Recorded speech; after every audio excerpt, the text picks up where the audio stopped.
Welcome to another FitDoc production podcast, and we're going to talk about something special today. So those guys out there, have you ever thought about having issues with your health, your erectile function, your relationships associated to men's health? Well, I have a very special guest of mine. She's a patient of mine. Her name is Patricia Zamora, and we're going to talk everything about men's health, longevity, sexual function, erectile dysfunction. So stay tuned for more. Here we come. All right, welcome to another FitDoc Productions podcast, and this is a series of podcasts really about education, and it's all about what I'm very interested in. So it's either cosmetic surgery or different aspects of men and women's health, and so this is something I haven't talked about before, is men's health. I want to introduce to you to Miss Patricia Zamora. Hello. And Patricia Zamora is one of my patients, and we did some procedures together. But interestingly, she has a very, very interesting career that I've kind of had my eye on kind of talking about. I follow these kind of concepts and longevity for men and women on YouTube. And sure enough, I found Patricia talking to one of the guys I have a high respect for about men's health specifically. So thank you for coming. I am so happy to be here. Yeah, I really appreciate you for taking the time on this beautiful Saturday, cold morning here in Houston, Texas. It is way too cold here in Houston for us.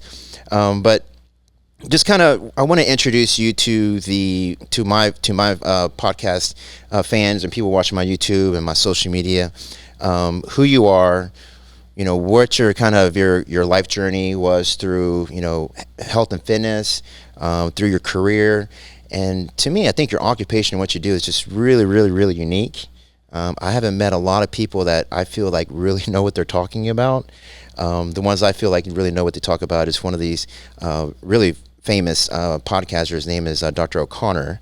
And I've been following that guy for, at least 4 or 5 years. I've watched all his podcasts. And he's a true expert on men's health. And sure enough, who did I see on there? Well, that's you. That's just mad respect for that. That tells me he has a high respect for you, and then he trusts you and he values your opinion and expertise. And so that's what I want to make sure that my patients who follow me are going to have great information and from someone who actually knows what they're talking about and are truly experts in their field. Going back to why I think this is interesting is because men's health is very underappreciated in my opinion. Yes. They don't really talk about it. No. I'm a man, and we have these our mental health and our physical health is very important in how we interact with our loved ones and friends and family, and your motivations, your desires, and it's all kind of intertwined. And we're just very kind of just sexually driven animals, really. Yes. We are just simple animals, actually. Or we wouldn't be here. None of us would be sitting here right now, right? Yeah, that's right.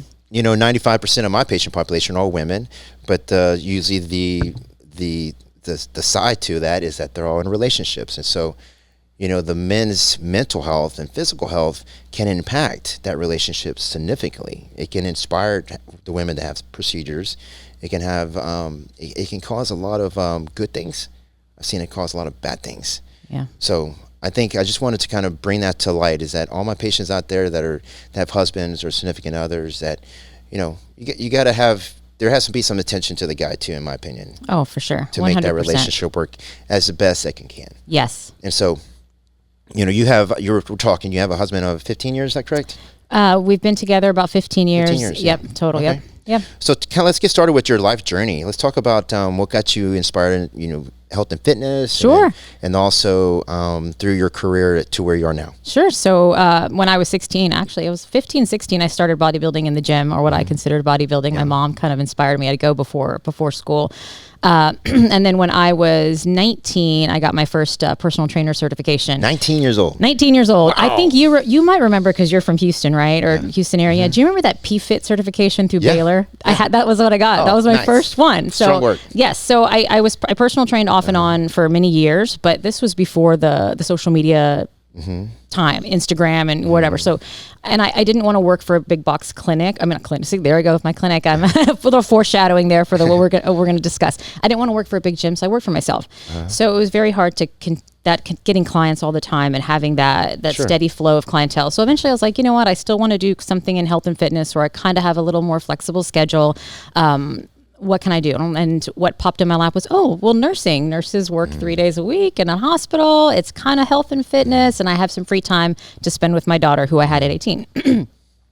So I started nursing, got in nursing school, and then realized when I was in there that the hospital, system and that just wasn't for me, and I really wanted a little more autonomy. And so I was like, you know what can I do that, still have this degree? I don't want to just throw what I've done in the trash and start over. What can I do with this nursing degree? And that's when I saw, oh, well, there's nurse practitioners. You can, depending on what state you're in, you prescribe medication, you have a little more autonomy, and you can kind of pave your own way with what you want to do with your practice. So then that's where it led me to what I'm doing now. I started nurse practitioner school, and in choosing a program, I realized there was a women's health nurse practitioner program. There was a family nurse practitioner program. There's a pediatric nurse practitioner program. We're seeing trend here, right? There's a geriatric nurse practitioner program, which is elderly. There is a neonatal nurse practitioner program, which is newborns.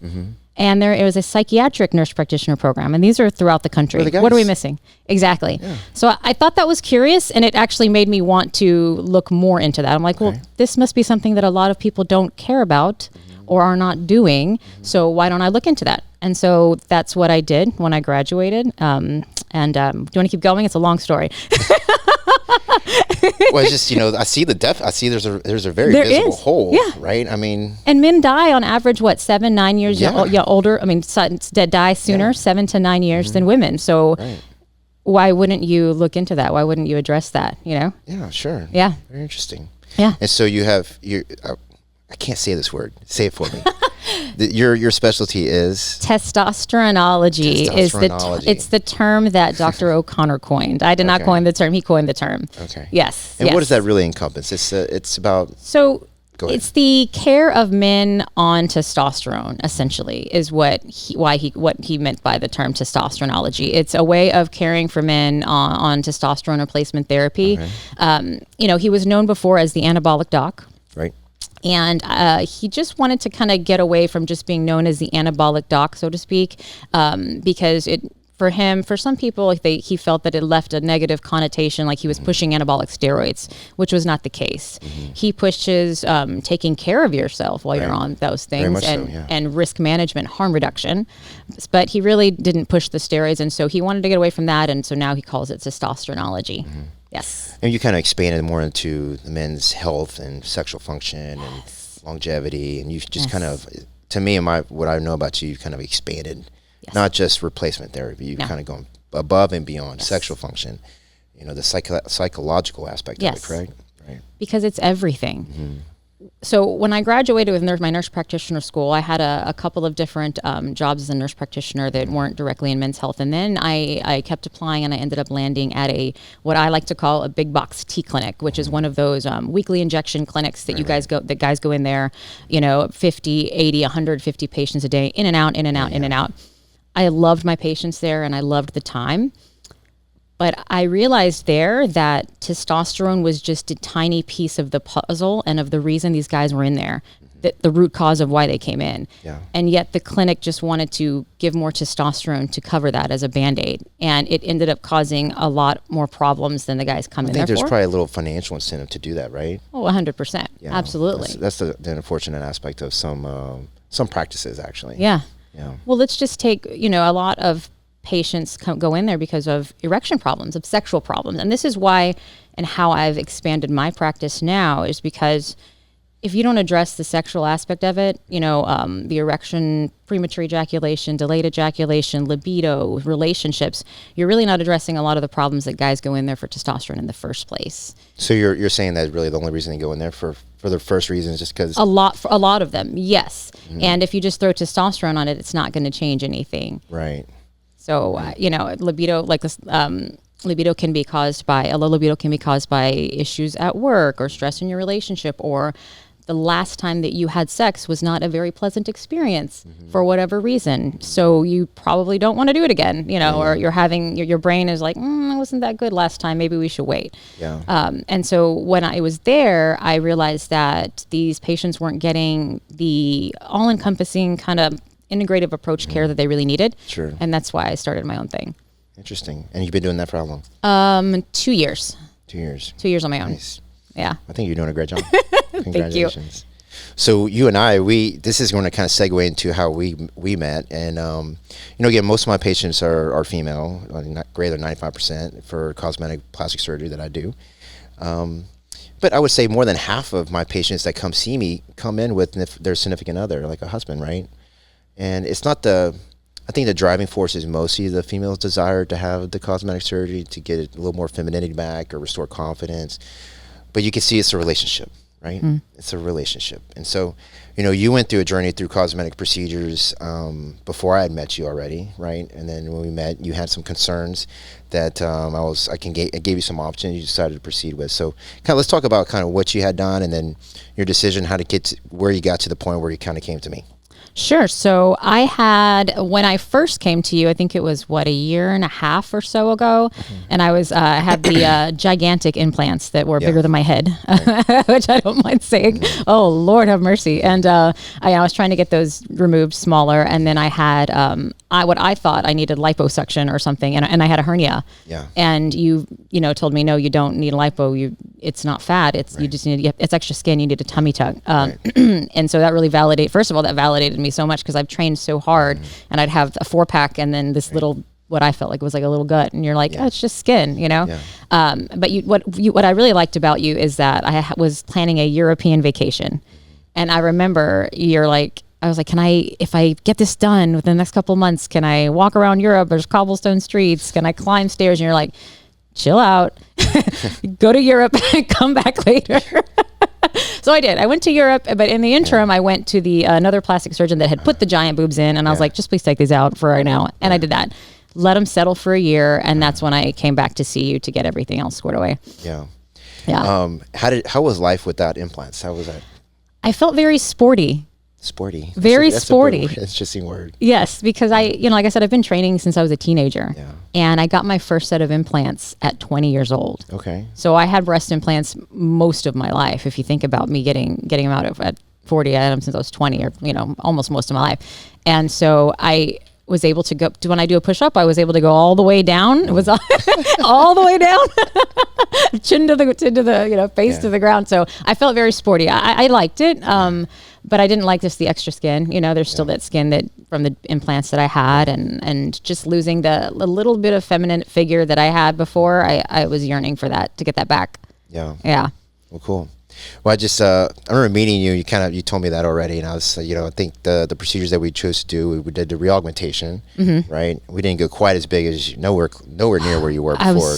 Those were way too big when I first met you. Those were like way too big, and I think that's a trend now. Is women now are looking for augmentation, looking for more of a proportionate, comfortable, more athletic appearance, not to over exaggerate it. I mean, there's a subset of patients that want that, but I'd say the vast majority now, at least in my practice, want a little bit more, just restoration of volume deflation from having children before, or just body habits changes.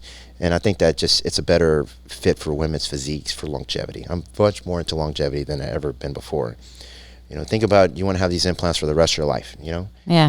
Think about the appropriate amount of volume and weight, and doing exercising, just kind of being a professional or occupation, just running around, watching football games with your kids, So there's aspects of, women's desires of what they want to look like.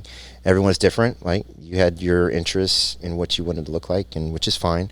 Now, thankfully, we have implants that really can kind of give you, any look that you want.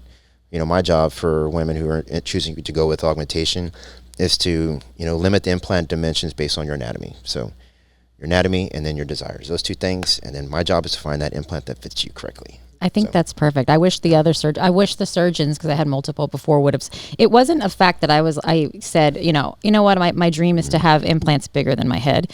It was just that every time I went to get them either replaced because it was from saline to silicone, or one was malpositioned. I was like, well, I'm here. Should I just go bigger? And they're like, yeah, I guess, So I wish someone would have told me, no, maybe you should go smaller. So good. So, during that time, I knew that you were an avid health nut. So you exercise. You're a personal trainer. So you're used to being fit. And, one of the conversations I have with a lot of my patients now, just because people are more health and fitness oriented now, is like, when can I go exercise again? Yes. Right. And then when can I do this? When can I do that? And so for you, my athletes, especially my athletes like yourself, it's really hard mentally to like be out of the gym and not be in the routine of exercising, because it just becomes part of your day. Like you feel mentally off, and if you don't exercise, it becomes something like you need to brush your teeth or something. Like you just got to do it. Yes. And the downtime for athletes is mentally very, very, very challenging. So, when you went through your surgery, I kind of want to hear like how you experienced that recovery for you. Okay. Oh man, so I think you told me in one of my first follow-ups, am I going to have to worry about you? And the answer is yes. Say that a lot. The first few days, I think, because I didn't just have the tummy tuck. I didn't have the skin removal. I had the hernia repair. I had the diastasis recti repair. I had no idea that I was split down the middle and the inside. So that, the first 3 days, they were tough because I could feel, where the sewing was. So that was tough. After that, the recovery was actually pretty good. But by 2 months, I think I was back in the gym. You gave me, I did watch one of your other podcasts you did with another young lady that had it done. And so I was just doing whatever you guys were doing.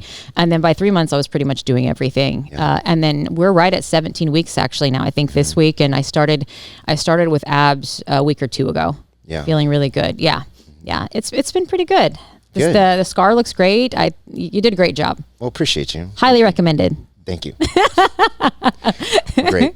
I think, kind of big picture, people always want to ask, when I kind of start doing core stuff and exercising, my yoga patients hate me. My Pilates patients hate me. My CrossFitters are just nuts. Like they just absolutely hate me for 4 months. It's really about 4 months is when you don't want to be doing core. And the purpose of that is not that the main purpose is anatomical reconstruction of your abdominal wall. So did a lot of work for the diastasis rectus repair. And if you have a hernia, even more importantly, so those are done with permanent sutures. And we make sure the scar tissue has solidified and can withstand the forces and tensions associated to, physical exercise or really just kind of life, activities for the rest of your life. So you can undo some of those things if you start pushing things. Right?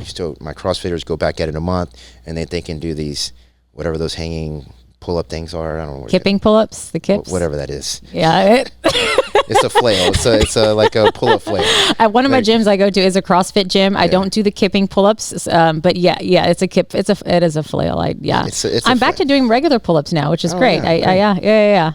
So those kind of things are just your core you can't expect that to really have a longevity, and if you're stressing it so quickly, you actually cause some tearing. It's not that the sutures tear, actually. It's actually your soft tissue starts just getting stretched out, and you can kind of do all that hard work that we've put so much effort into. So, I really reinforce my athletes specifically, please take this time off. I want you to get back in the gym. Trust me, I do, but just please listen to me, and I will get you back to life quicker than you think. But think it's a flash in your life, of recovery. Yeah. And it's going to be worth it. So, that's why when I get to know athletes, I'm like, and I say that a lot. Can I trust you? Those it's really important for me that I can trust you, because it gives me anxiety that you can hurt yourself and you don't get the outcome that you wanted. So it disappoints me that that I didn't educate you enough or emphasize that point home more. I was actually at the gym one day. I was doing lunges. You didn't tell me I could do lunges yet, but I was just doing it with body weight, and I thought, I was like, you're in my head thinking like, am I have to worry about you? No, but to all the athletes out there, I mean, I'm back doing the CrossFit moves. I'm back, except for the kipping pull-ups. Like I said, I'm back to doing pull-ups, and I had the breast augmentation under the muscle this time, which I had never had that before, and I never realized how much you actually work your pecs when you actually do pull-ups. It's a complete upper body exercise. So I didn't do pull-ups for 3 months because it just felt weird. I felt like a pull, when I would try to stretch. So I was at 0. I was at 15 before surgery, 0 for 3 months, and now I'm back up to 9.5 good ones. Good. So you do get it back. It just takes a little time. Yeah. Yeah, I didn't lose anything. A lot of women ask me, like, what can I do with implants under the muscle? And I think we talked about this, but I don't want you to do any kind of chest training. So chest press, chest flies, and dips. Those 3 exercises are for the purpose of getting stronger do not recommend you do, because it will cause problems with malposition, which you've had before. Yes. It pushes your implants to the side. If the implants are in the muscle, because you're strengthening that muscle, the pec contracts harder, pushes out harder on that implant on the side.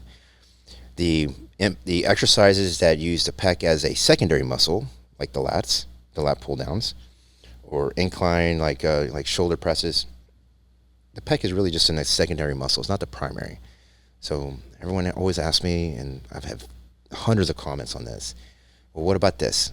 I just told you it's 3. Yeah. Do what else you want. So I have, people in the military. I have MMA fighters. I have bodybuilders that all have implants under the muscle. For example, my wife's a bodybuilder. She's a figure athlete. The development of her body is very, very important. But her implants are exactly where I put them, almost 13 years ago. Just don't train your chest for the purpose of getting stronger, and they will stay where you put them.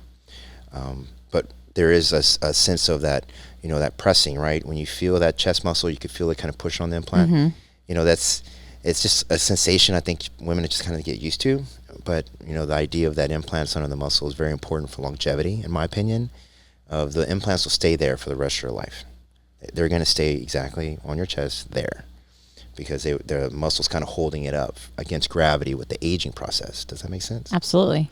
So women with implants on top of the muscle, like you had, you take those 500cc implants or whatever it is. 700. You're barely 5 foot. On a good day. You've got to understand, this is a whole different topic, but you got to understand the weight of an implant is not insignificant. No. Like, you take that weight of an implant on top of your natural breast tissue, you add 20 years to it, it's going to end up on your abdomen. You cannot stop it. The only thing holding that implant up is your skin and the collagen within your breast tissue, and that's it. And if you don't believe me, then look at someone who's had very large breasts all their life naturally for 20 years and where their breasts are on their body. Yeah. They're down here. So I just don't understand, for longevity purposes, why women would want large implants on top of the muscle. To me, it doesn't make sense for longevity. So, that's just one aspect of augmentation. We always have those conversations when we talk about, should I go over or under? We had that conversation. Yeah. And like I recommend under. And so your breasts are going to stay like the way they are now for a very, very, very long time. But more importantly, you made the right decision of staying more proportionate. Yes. Correct? Yes. So good decision on that one. I actually had 2 friends tell me, I can actually see you now. Yeah. Like, that was a difference. Truly, they're like, before you walk in a room and you just see implants, you just see big boobs. Yeah. But now I see you. Yeah. And I think that's like the biggest takeaway from it all, Yeah. And they're perfect. Thank you so much. When I woke up that day, I think, because you and I talked, I was like, I don't want big ones again. Please, God, if you think you're going to have to put a big one, give me a lift. I don't care. When I woke up and I saw from anesthesia, I woke up and I saw the implant card and it said 415. I was like, hallelujah, because I think you were thinking you were going to have to go 450 or 5 just in case for the space. But I was really happy. Well, thank you. I'm glad we were able to give you that result that you're hoping for. So thank you. We're happy about that. Let's talk about, we're going to kind of start making our segue into the men's health aspect of it. And, one of the driving forces for the cosmetic surgery you decided to do, and, finally doing the tummy tuck and getting that hernia fixed and getting the implants back in and more proportionate. Your relationship, how it affected your relationship. Did you do it because you wanted to feel more feminine and just restore confidence, or you just did it because was there a relationship aspect of it? Got it. I think a little bit of both. My husband and I were in Hawaii last year, and this is when I had my implants out, and I had the extra skin that I hated, and I had the hernia. And he told me, he's like, you seem different. You don't seem confident. It makes me sad to see that you're not as confident as you used to be. I can tell you're covering up you're on the beach. You're not walking around, like you usually are. You're covering up. So that was kind of, it wasn't the driving force as to what I did, why I did it, but it does affect a relationship when you're not feeling 100% yourself. Right. 100% for sure. And then for me, just being I consider myself an athlete, and I train now to do physical things, but I'm still a little bit vain. I still want to look good, you know. And you know, as an athlete or a bodybuilder, if you don't have a nice stomach, it's like people don't think you ever lifted a weight in your life. It doesn't matter. True. It doesn't matter if how big your legs are, how vascular your arms are. If you don't have abs, do you even lift, bro? That's so true. Yeah. And so for me, as hard as I always worked to have like I said, my 4-pack and then like nothing else ever because of the skin, it just really got to me. I was annoyed, you know, so I'm like, I got to take care of this, you know? Yeah. Cool. You know, I have a lot of women that, you know, come in with their husbands or boyfriends and stuff like that. And, you know, for doing this for so long and what I've done, you know, I have like my sense of relationships that's gone up, like observing people and mannerisms and interactions, you know. You can see, I would say most of the time it's, you know, really the woman wants her confidence back and feel more feminine. And we're kind of, I think part of that is really to do it for the husband. But I've also seen it situations where the husband or significant other, you can see they kind of want to have this done for her. I don't know, there's some kind of weird, sometimes there's a weird vibe of he is the problem.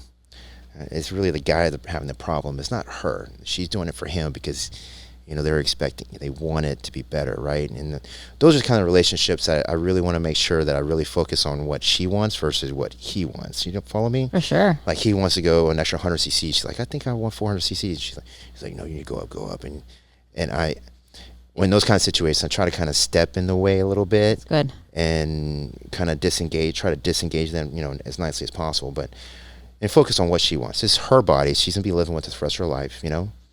You know, relationships might last for 20, 30 years. It's really about her. She's going to be living with this decision for the rest of her life. You know, it's really important to me that you focus on them, not on what they want. Yes. And so going back to what they want, you know, there's a lot of guys out there, in my opinion, that have a lot of insecurities and they can lash out and they try to overcompensate and they can, you know, be ugly to their significant others. And, you know, really, war is a problem. And I wouldn't be surprised, and if there's some aspect of sexual function that is really the root cause of all of it, you know, that you know, those guys are in their 40s and starting to have, you know, issues with just being older, right? You know, erectile dysfunction is not uncommon. You know, replacement therapy for men is just kind of boomed in this past, I think, 10 years to me, right? You start seeing these little, as you call them, box clinics. Big box T clinics. For testosterone replacement. There's a reason for that. It's because of the men's health. And again, for relationships, it's very important that the men should be kind of given a little bit of attention. And, you know, as women, recognize that maybe some of the issues associated to the relationship have more of their problem, right? And they're just kind of lashing out in some way. Yeah, for sure. What do you think about that? Well, just backtracking, I think for a lot of the situations that you see where you feel like it's the man or the husband or spouse or whomever partner that is pushing the woman to do things, I think because a lot of men are under the assumption that the more sexually attractive or of a sex kitten or the more vivacious, voluminous, voluptuous a woman looks, that all of a sudden it's going to make her want to have sex with you more. Like you look, you know, if a woman gets her lips done and gets her boobs done, she's going to feel sexy, and therefore he's going to start getting laid at home. Right. And that doesn't solve anything unless the only problem was that the woman felt like she needed bigger boobs to have sex, but that's not the case if y'all have been together forever. Right. So I think that's probably the dynamic that you're seeing is he's like, maybe we need to get you some big titties, and you'll want to have sex with me because you'll feel like a stripper, and you know, that's probably what's going on. Kind of reminds me of that throw an extra stitch-in doc that I used to hear a lot when I worked at the hospital. Really? You know what I'm talking about? Oh yeah.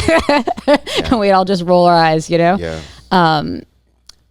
But going back to the big box T clinics and the men's health, and in my practice there, I did see a lot of men would go in there for sexual problems, for erection problems, for energy, mood, libido.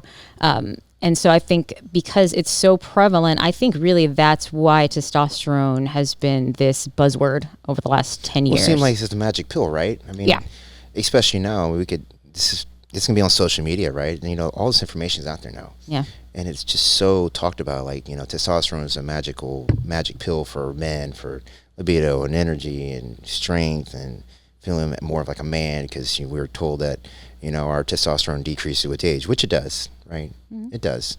And it's going to fix everything. But what they don't understand, and you know, I'm at that age now. What you don't understand is there's so many other factors involved to just testosterone. We're talking about your work-life balance, your stresses in your life, like, you know, now society, now the amount of like the young kids now, that's crazy.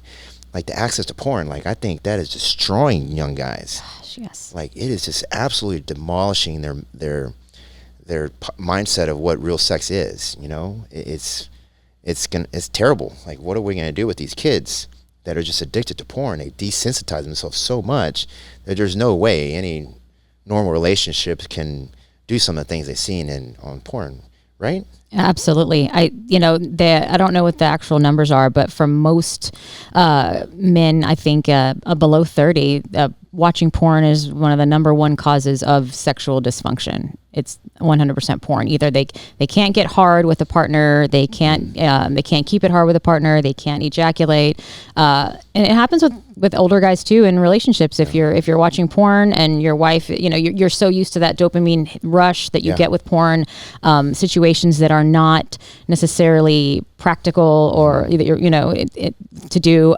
or what do men usually do when they watch porn?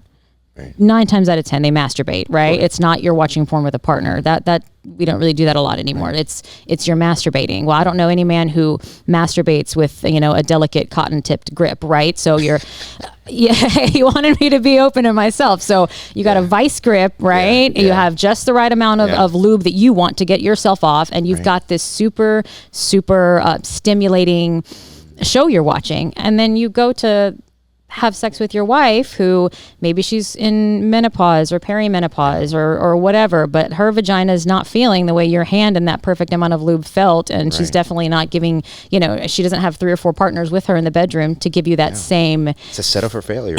Like. Absolutely. Yeah, for sure. Yeah. And then it's starting to cause problems in your relationship, because then your wife's like, well, why did you deflate? Or, you know, why can you not last long? And then the guy's like, fuck, I have sexual problems. Let me go get on testosterone, right? And here we go. You just nailed it right there. Like, it's such a head game thing, you know? Yeah. Like, you know, it's, you know, being a man, I don't know why. I'm just getting old. I don't know. Yeah. And then she's just like, just relax. I'm like, okay. It's all relaxation. It's all about relaxation and just kind of get down your head. And, you know, once you kind of feel like it starts snowballing, I'm sure you hear this a lot, right? Mm-hmm. You start getting your head like, what's wrong with me? What's wrong with me? And then it just falls apart. Yeah. It basically falls apart. Yeah. And it's just an aspect of our men's psyche. We're just very simple creatures. I say that a lot, but we're very ego driven, right? Very ego driven, and we're very fragile, especially in that's something where this is kind of our mission, is really to reproduce. Yeah. And then when it's been, you know, you start seeing issues with it, you're like, what is happening? Well, here's the thing though. You're ego driven, you're simple, but in a very complicated world now. This is what I mean by that is your job is no longer just to simply go out and kill something and come back in the cave and have sex basically on your wife to make a baby. Right. Now your job is to provide in a way that is very hard for most men now, and stressful with the way the economy and being able to provide and many kids. And then, but also in the bedroom, your job is no longer just to procreate on your wife, your wife, and get off. Right. Your job is to get her off. Your job is to perform. Exactly. It's not just exactly. She's not just a vessel for which to have kids. Right, now, like you're on stage and you've got to perform, and that causes a lot of anxiety and a lot of stress, not on top of the stress from your work or whatever else you have going on. And, you know, it's a recipe for not having the best, sexual function. Absolutely. Especially if you don't talk about it. Just talking about it and recognizing that that's happening can help. Now, I've had that happen with a couple patients, and it helped. I had a patient the other day who was suffering from, just to give you an example, he was suffering from delayed ejaculation, right? So he's like, I am not able to have an orgasm at these times, blah, blah, blah. But I also saw in his intake at one point that he was suffering from premature ejaculation. So I'm like, well, what's going on? You have having both. And what he's told me before with the premature ejaculation, the medication that he was taking for premature ejaculation, there's an SSRI that's on label to take just right, before PRN or as you're going to have sex, not all the time, just as you're going to have sex. And you can take it on top of, say, a Viagra or Cialis or something like that to help you also have the erection. But, I'm listening to him and he's talking to me. I'm just like, do you ever think that you're lasting longer, but you're taking these medications to make you last longer, right? And he's like, all right. I was like, but let's go back. Before you were suffering from erectile dysfunction, you no longer have that. I told him, do you know one of the major causes of premature ejaculation, which is why you're taking this pill that's causing you to be delayed? One of the major causes of premature ejaculation is all in your head. It's a learned behavior. And do you think maybe that you learned to ejaculate quickly before you lost your erection because you were having erectile dysfunction? So before the wind got out of your sails, so to speak, you needed to ejaculate. You needed to hurry up and finish. So you trained yourself to get in and get out, and then you took this medication to help you. And now he's like, man, I think you might be right. So for him, what we are doing is we're stopping the medication to help him last longer. Yeah. And now he's realizing I'm counseling, like, hey, you got this, right? It's just kind of like a counseling and a little bit of a coaching, telling him you're not going to lose your erection. You need to have confidence that, your lifestyle's in order, your hormones are in order, you're doing everything right. You're no longer stressed. You can maintain this erection. And now he's doing better. So, yeah. What I like about your philosophy is that you don't focus just on on just replacement therapy. You focus on aspects outside of that, right? Their work and their stress, the relationships that they have, and just kind of stepping back and looking at maybe some, underappreciated common causes of some of these issues, right? Yes. Do you ever have discussions with the guy with the wife there at times? Maybe? I have before. I have a couple times before. Good or bad for you? It's neither good or bad for me. It's all about the patient. When I first started in the big box T clinic that I worked at, we were so busy, and when the women would come in there, I think a lot of times because we were so busy, I wouldn't get time to talk to guys the way I get to talk to them. I mean, it was like 3 minutes tops. Wham, bam, thank you, ma'am. How's this? Okay, bye, here's your shot. Yeah. And so when the wives or girlfriends, whomever, would come in there, all they saw was a woman with a pretty face and, remember, gigantic boobs coming in to talk to my husband every week. No wonder you come in here, Bob, every week. What the heck, right? So, there wasn't a chance for... And so then they would come in there and they would be kind of, scowling at me, or they would be a little like, maybe looking insecure about it, or what really happens here when I'm not here, because I wasn't able to talk, right? Now I found in my practice that, and so because of that, I was like, man, all the wives come in here and they just look at me.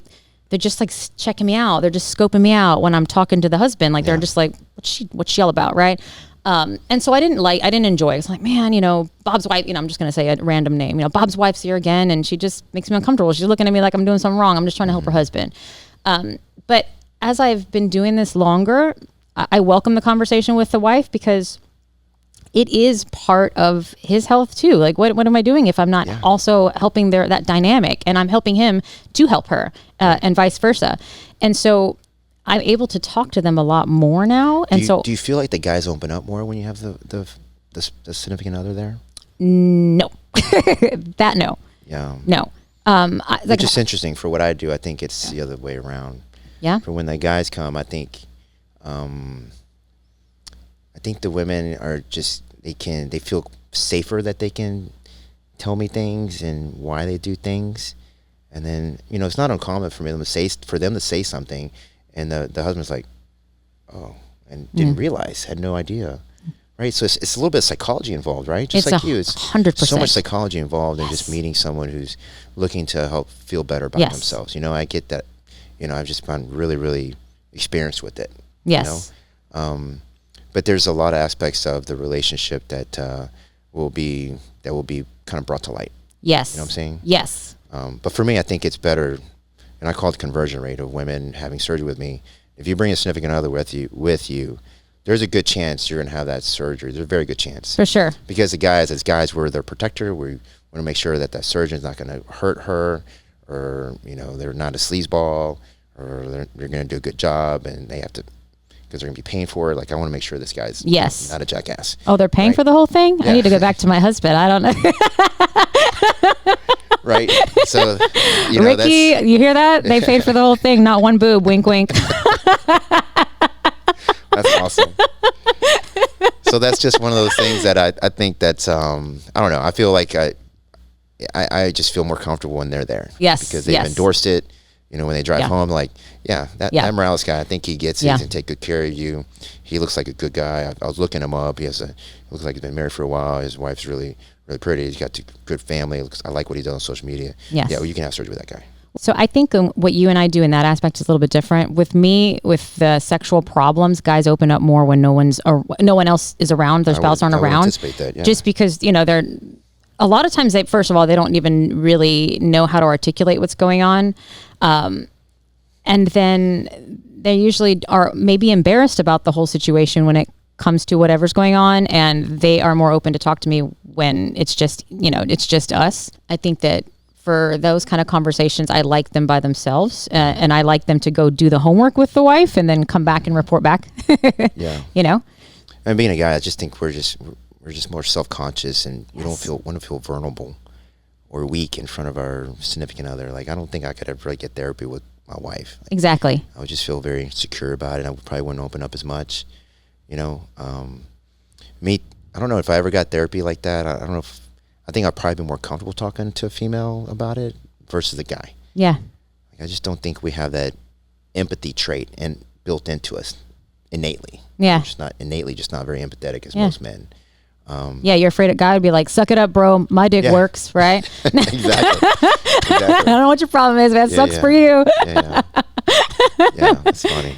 So, you know, one aspect of, you know, what you do and, you know, your relationships you have with the patients, you know, I'm sure you find like rewarding, just like I do find it very rewarding when you see them sort of making major transformation change in their life and their lifestyle and their health, and they're just living life better, and you can see it kind of impacting the world, and they're, you know, how they love their significant other and just succeeding, and you see it happen. So for me, what I do, and see my patients like just become, you can see that they're happier. Yes. You know, they have that confidence, they're standing taller, they just, you know, they're winning and their family's happy, and it's just, this is why I do what I do, is to help people feel better and look better, and, you know, I have some certain skill sets that can do that.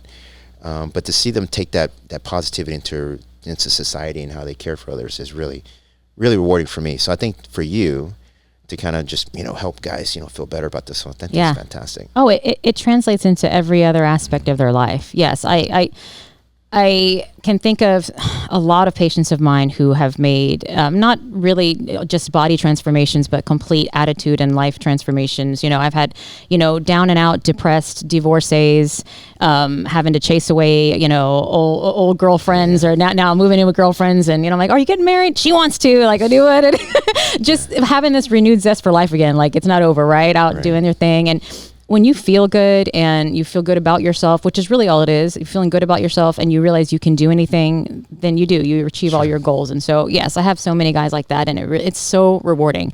And it is really why I love doing what I do.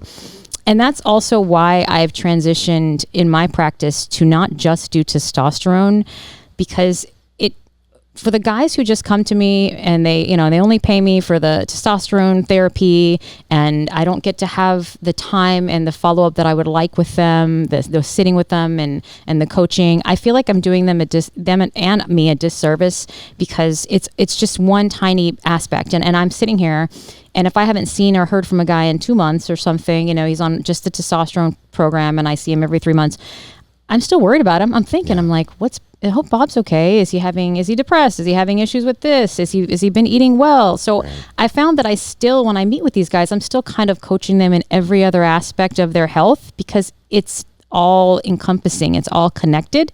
And so that's why I decided to no longer just do TRT. Like, you're coming to me because you want to make a total transformation in your life, your mind, your spirit, your body. That's what I want to do. And so that's what I'm doing going forward is helping guys with not only with their hormones, but with all aspects of their health. Big whole, complete big picture. It is. Yeah. It is. And the ones who've actually taken my advice and my coaching to heart have done so well. And the way I do it is you're an individual, and I treat everybody as individual. I don't do cookie cut or anything. Just give you alcohol as an example. All of us know that alcohol is terrible for you. Yeah. But a lot of us still do it anyway. We'll have a glass of wine here, there, whatever.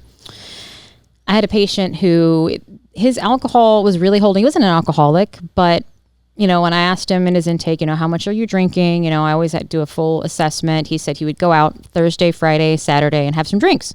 Okay, Thursday, Friday, Saturday. Not uncommon, okay, because it's the weekend. I'll ask him. What are you drinking when you go out to drink? He said, and if he sees this, he'll know who I'm talking about, but I'm not going to name him. It's okay. He would drink old fashions. I'm like, ooh, old fashions, there's a lot of sugar in old fashions, there's a lot of calories. So I don't approach it as you shouldn't drink, that's bad. I know his goal was to lose body fat, to lose some belly. And so I said, okay, you're drinking old fashions, there's a lot of calories. How many old fashions a night? 5. I was like, well, first of all, that's a high alcohol bill, because I know the clubs you go into, and you're not getting old fashions from Chili's. It was like $18 a drink.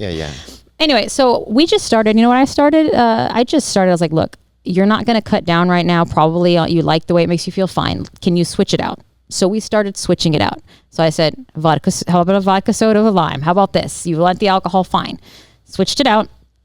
After a couple of months, he said, you know what? I'm saving money, and I actually am drinking less because the vodka with soda with lime isn't as sweet, so it takes me a little longer. Cool. Okay, so now we're at 3 vodka sodas, and we're only drinking Friday, Saturday. Exactly. Okay. A couple months later, I see him again. 2 or 3 months later, I see him on Zoom again. He looks vibrant. He looks like he lost 20 pounds. Wow. He is just vibing and feeling himself. And I'm like, you lost more weight since I saw you. You've been, doing this and sticking with the nutrition plan I gave you. And he's like, honestly, he said, I just kept cutting down my drinking. And he said, one day, it was a Sunday, and I had drank on Thursday, Friday, Saturday. And I said, what am I doing? Mm-hmm. Like, this is not even good anymore, And he's like, and I just quit. So he hadn't drank in 2 months. And he's like, I don't even miss it. And he said, well, you did say, and about a couple weeks ago, I tried a sip of an old fashioned. He goes, it was so sweet, I couldn't do it anymore. Yeah. And my point was, what I like to do is I like to guide them in the direction. I like to lead them to water. I don't just say, well, you should cut your alcohol out completely. Because he wasn't, at that point, he wasn't going to do that. Sure. Right? Yeah. He just needed a little guidance, a little coaching over a couple of months till he figured out that it wasn't for him. Yeah. So that's great. I think the main point of all our discussions really is it's just not replacement therapy for guys. There's so much more. And to find a provider and practitioner that really truly loves what they do. That's you. Yes. That can help get guys, specifically men, just feel better about themselves. Mental health is underappreciated. There's not a lot of content on this topic specifically. And no. So I don't want to ignore the guys. For all my patients have husbands or significant others. This is an aspect of your relationship at some point in your life that needs to be addressed. Yes. So I'm just so grateful for you to kind of take the time and kind of reemphasize that men's health is important. It's not just testosterone therapy. It's not just don't go to a big box clinic. No. There's so much more. You need to think about all aspects of health and longevity to get really the best out of life. Yeah. Right? For those people watching, do you those guys that are considering looking at maybe getting replacement therapy or just kind of look for an option, what would you tell them? I would tell them to first go to a provider who questions you about everything, and who delves into your stress, your vitamin D, your thyroid function. Not just give you testosterone. Not just throw testosterone on you. Your cardiometabolic health. A lot of men put Band-Aids on erection problems with just Cialis, Viagra. Yeah. And, erection problems or, erectile dysfunction is what they call canary in the coal mine. It usually means many other things that have to do with cardiovascular health and stress. And so I think that just not going looking for a Band-Aid for that and really getting a provider that really, sees you as a whole and doesn't just treat testosterone. Fantastic. Yeah. I love it. Well, I just enjoyed talking to you. This has just been such a great podcast. Oh, thank you. I hope so. I don't ramble on too much. I hope we get this kind of content out into the world, and people start talking about it more, and guys will start kind of searching this topic. And if they watch this podcast and start really kind of going down the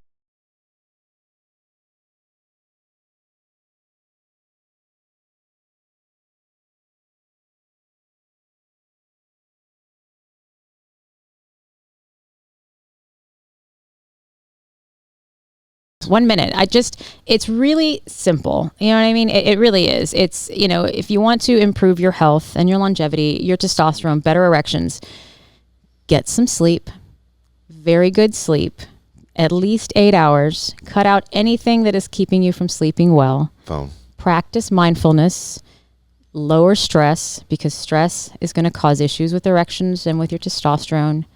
Eat a diet rich in micronutrients, protein, fiber, good fats. Basically, eat well, move your body every day, cardiovascular exercise, lift weights, and really nurture relationships with your family and friends. And if you do all those things, there's probably a good chance you won't need testosterone therapy. Wow. That is a statement. And if you need help with all of that and testosterone, you can reach me at the Men's Health NP on Instagram. And my website is peakperformanceandlongevity.com. Love it. Amazing. Great way to finish an awesome podcast. Thank you again for coming.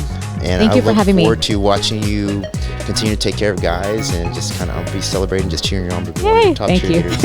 you. So, all right. Thanks you guys for watching this podcast, another FitDoc Productions podcast. I hope you enjoyed it. I hope you got something out of it. Love to hear your comments. Drop a comment down below. Please give us a like and subscribe.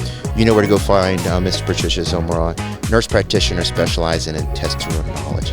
Testosteronology. Men's health. Don't ignore it.